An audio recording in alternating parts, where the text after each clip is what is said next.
മറ്റൊരു വാർത്തയിലേക്ക്. കോഴിക്കോട് എരഞ്ഞിപ്പാലത്ത് യുവതിയെ കൊലപ്പെടുത്തിയ സംഭവത്തിൽ പ്രതിക്കായുള്ള കസ്റ്റഡി അപേക്ഷ ഇന്ന് നൽകും. ഈ വാർത്തയുടെ വിവരങ്ങൾ അഭിന കോഴിക്കോട് നിന്ന് നൽകുന്നുണ്ട്.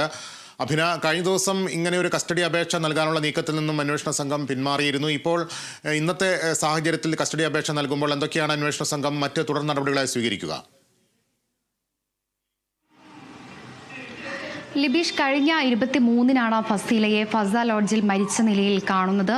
തുടർന്ന് നടത്തിയ അന്വേഷണത്തിലാണ് സനോഫ് കൊലപ്പെടുത്തിയതാണെന്ന് പോലീസ് സ്ഥിരീകരണത്തിലേക്ക് എത്തുന്നത്. പിന്നീട് ഈ കൊലപാതകത്തിന് ശേഷം സനോഫ് ചെന്നൈയിലേക്ക് കടന്നു കളയുകയായിരുന്നു. പിന്നീട് പോലീസിന്റെ പഴുതടച്ച അന്വേഷണത്തിലാണ് ഈ പ്രതിയെ പിടികൂടുന്നത്.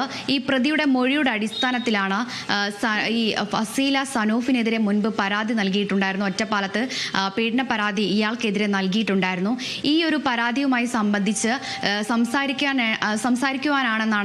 സംസാരിക്കുന്നതിനായാണ് ഇത്തരത്തിൽ മുറിയെടുത്തത് എന്നാണ് സനൂഫിന്റെ മൊഴി.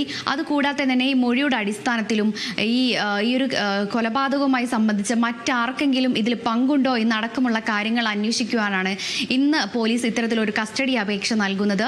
അതുകൂടാതെ തന്നെ ഈ കസ്റ്റഡിയിൽ വിട്ടുകിട്ടിയതിനു ശേഷം മാത്രമേ മറ്റ് തെളിവെടുപ്പുകളും അതുപോലെ തന്നെ ഈ ഒരു കേസുമായി സംബന്ധിച്ച മറ്റ് വിവരങ്ങളെല്ലാം പോലീസിന് ലഭ്യമാകൂ എന്നുള്ളതാണ് ഇപ്പോൾ പോലീസ് അറിയിക്കുന്നത്. ലിബീഷ്. ശരി അഭിന.